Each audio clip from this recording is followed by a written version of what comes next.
নমস্কার বন্ধুরা, আমার চ্যানেলে আপনাদের সবাইকে স্বাগত। আজকে আমি আপনাদের জন্য সম্পূর্ণ নিরামিষ একটি ফুলকপির রেসিপি নিয়ে এসেছি।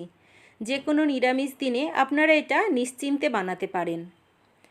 রুটি, পরোটা, লুচি এমনকি ভাতের সাথেও এই ধরনের তরকারি দারুণ লাগে। ভিডিওটি সম্পূর্ণ দেখার অনুরোধ রইল। চ্যানেলে নতুন হয়ে থাকলে অবশ্যই চ্যানেলটি সাবস্ক্রাইব করে নেবেন আর নিত্য নতুন রেসিপি পাওয়ার জন্য পাশে থাকা বেল নোটিফিকেশানটা অন করে নেবেন। আমি নতুন কোনো রেসিপি দিলে আগে তা আপনার কাছেই পৌঁছে যাবে। রেসিপিটা যদি বাড়িতে তৈরি করে থাকেন, কেমন লেগেছে তা আমাকে কমেন্টে অবশ্যই জানাবেন। এবারে দেখিয়ে দিই কী কী উপকরণ বা সামগ্রীর প্রয়োজন হয়েছে আমার এই ফুলকপির তরকারি বানানোর জন্য। এর জন্য আমি একটা ছোট সাইজের ফুলকপি নিয়েছি, দুটো বড় সাইজের আলু যাকে ডুমো করে কাটা আছে, একটা টমেটো, একটা ক্যাপসিকাম তাদেরও কেটে টুকরো করে নেওয়া আছে। এখানে নিয়েছি আদা, জিরে আর পোস্ত, তাকে একসঙ্গে বেটে নিয়েছি। আর নিয়েছি এখানে 2 চামচ মতো টক দই। একটা কড়া আমি গরম বসিয়ে দিয়েছি। কড়াটা গরম হয়ে গেলে এখানে 2 পলা মতো সরষের তেল দিয়েছি। তেলটা গরম হয়ে যাওয়ার পর ফুলকপিগুলো ভাজার জন্য দিয়ে দিয়েছি। তাতে অল্প একটু নুন আর অল্প একটু হলুদ দিয়ে কপিটা লাল করে ভেজে তুলে রাখবো। বেশ নাড়াচাড়া করে নিচ্ছি আর লাল হয়ে যাওয়া পর্যন্ত অপেক্ষা করছি।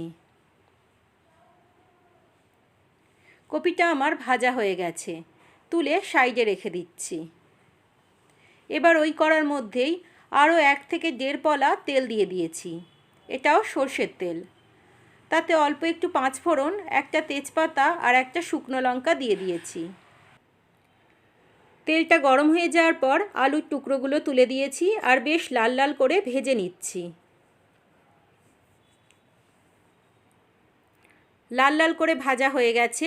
এর মধ্যে এবার বেটে রাখা আদা, জিরে আর পোস্তটা দিয়ে দিলাম। আর এটাকেও আলুর সাথে বেশ ভালো করে নাড়াচাড়া করে ভেজে নেব। মশলাটা হালকা ভাজা ভাজা হয়ে যাওয়ার পর এর মধ্যে কেটে রাখা টমেটো আর ক্যাপসিকামটা তুলে দিয়েছি। এটাকেও আলু আর মশলার সাথে বেশ নাড়াচাড়া করে ভেজে নেব।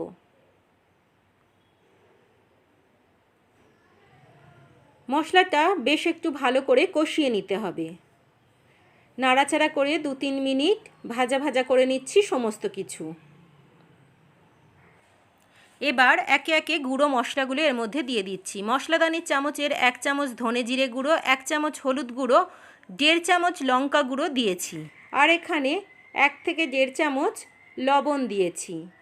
অল্প একটু জল দিয়ে সমস্ত মশলাটা কষিয়ে নেব সমস্ত সবজির সাথে।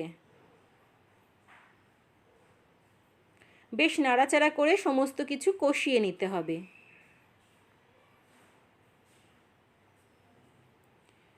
এবার ভেজে রাখা ফুলকপিটা এর মধ্যে তুলে দিলাম। আর এটাকেও বেশ ভালো করে আলুর সাথে নেড়েচেড়ে মিশিয়ে কষিয়ে নেব।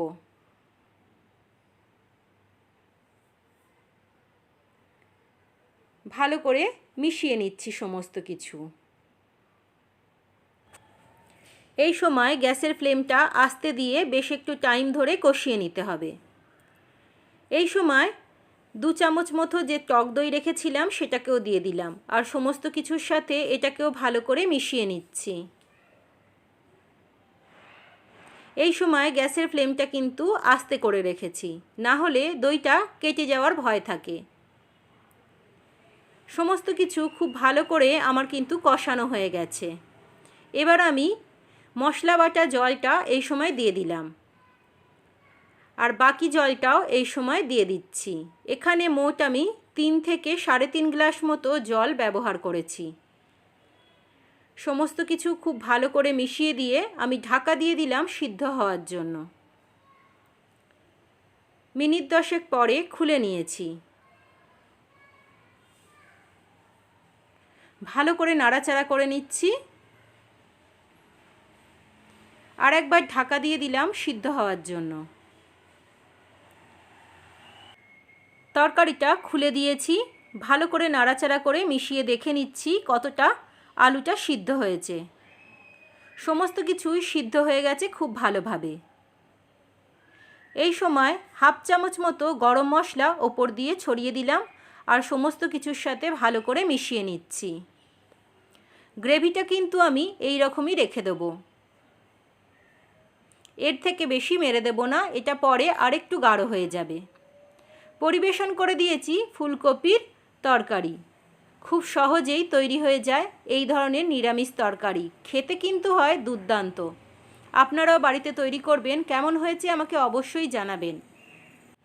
রান্নাটা ভালো লাগলে লাইক করবেন, শেয়ার করবেন আর মনে করে চ্যানেলটা প্রত্যেকেই সাবস্ক্রাইব করে নেবেন।